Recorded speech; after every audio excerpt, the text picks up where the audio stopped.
Rotary club Zaheerabad మరియు rotary club Hyderabad Deccan ఆధ్వర్యంలో ఉచిత సైకిళ్లు పంపిణీ. సంగారెడ్డి జిల్లా జైరాబాద్ నియోజకవర్గ పరిధిలోని వివిధ గ్రామాల జెడిపిహెచ్ఎస్ మరియు ప్రైమరీ స్కూల్ 60 మంది బాలికలకు rotary club Zaheerabad president Sangram Patel ఆధ్వర్యంలో సైకిళ్లు ఉచితంగా పంపిణీ చేశారు. రోటరీ క్లబ్ జైరాబాద్ ప్రెసిడెంట్ మాట్లాడుతూ నిరుపేద కుటుంబంలో ఉన్నటువంటి బాలికలకు స్కూళ్లకు వెళ్లడానికి ఎంతో ఉపయోగకరంగా ఉంటుందని బాలికలకు ఉచితంగా ఇవ్వడం జరిగింది. అంతేకాకుండా విద్యార్థులు మంచి చదువులు చదివి ఉన్నతమైన శిఖరాలకు వెళ్లాలని తెలిపారు. రోటరీ క్లబ్ ఆధ్వర్యంలో ఎన్నో సేవా కార్యక్రమాలు చేస్తున్నామని, బాలికలకు సైకిల్ ఇవ్వాలన్న లక్ష్యంతో 3 లక్షల రూపాయలతో 60 సైకిళ్లు కొనుగోలు చేసి బాలికలకు ఉచిత సైకిళ్లు ఇవ్వడం జరిగిందన్నారు. దీని వెనుకాల ఉన్నటువంటి దాతలకు మరియు రోటరీ క్లబ్ యాజమాన్యానికి, ముఖ్యంగా Zaheerabad rotary club president Sangram Patel కి కృతజ్ఞతలు తెలిపారు. ఇటువంటి కార్యక్రమాలు ఇంకా ఎన్నో చేసి పేద ప్రజల పిల్లలకు ఆదుకోవాలని తల్లిదండ్రులు తెలిపారు. ఈ కార్యక్రమంలో C Venkatesham, secretary P Maipal Reddy, assistant governor మరియు రోటరీ క్లబ్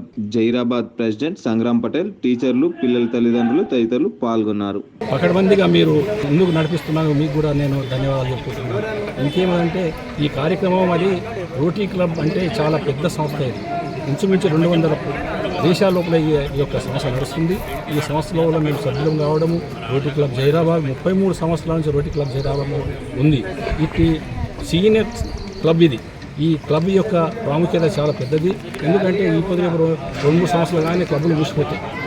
కాబట్టి ఇలా ఉన్న సభ్యులందరూ కూడా చాలా మంచి వాళ్ళు ఉన్నారు. ఏ కార్యక్రమం చేస్తామంటే కూడా ఫోన్ చేయంగానే మెసేజ్ పెట్టడానికి వచ్చి ఇటు కార్యక్రమంలో పాల్గొని ఇటు కార్యక్రమాన్ని జీవితం చేస్తారు. కాబట్టి రోటరీ క్లబ్ సభ్యులకు అందరికీ కూడా నేను ప్రత్యేక ధన్యవాదాలు చేసుకుంటూ వచ్చిన స్కూల్ పిల్లలకు అందరికీ కూడా ధన్యవాదాలు చేస్తున్నాను. 35 ఇయర్స్ నుంచి ఇది నడుస్తుంది రోటరీ క్లబ్. అంటే ఇటువంటి కార్యక్రమాలు లేక చిన్న చిన్న కార్యక్రమాలు ఎప్పుడు నడుస్తున్నాయి ప్రతిసారి. నేను జమాలపల్లి గ్రామం లోపల 5 సంవత్సరాలు సర్పంచ్ ఉన్న ప్రతి సంవత్సరం కూడా మా స్కూల్ లోపల ఉచితంగా మా విద్యార్థులకు ఎన్ని నోట్బుక్స్, పుస్తకాలు ఏమైతే అవసరం లేనో ఒక సంవత్సరం సంబంధించిన మెటీరియల్ అయిన ప్రతి సంవత్సరం వాటించుకుంటాం. ఈ కార్యక్రమం చాలా చేస్తాం. ఇంకోటి డెంటల్ ప్రోగ్రాంలు పెడతాము. అక్కడక్కడ ఉచితంగానే పేద విద్యార్థులకు మెడిసిన్స్ ఇస్తాము. టూత్ పేస్ట్లు, తర్వాత బేస్ పిల్లలకు, స్కూళ్ళల్లో చదివే పిల్లలకు కూడా ఈ చేతులు కడుక్కునే సబ్బులు కానీ అది కూడా సప్లై చేస్తాం.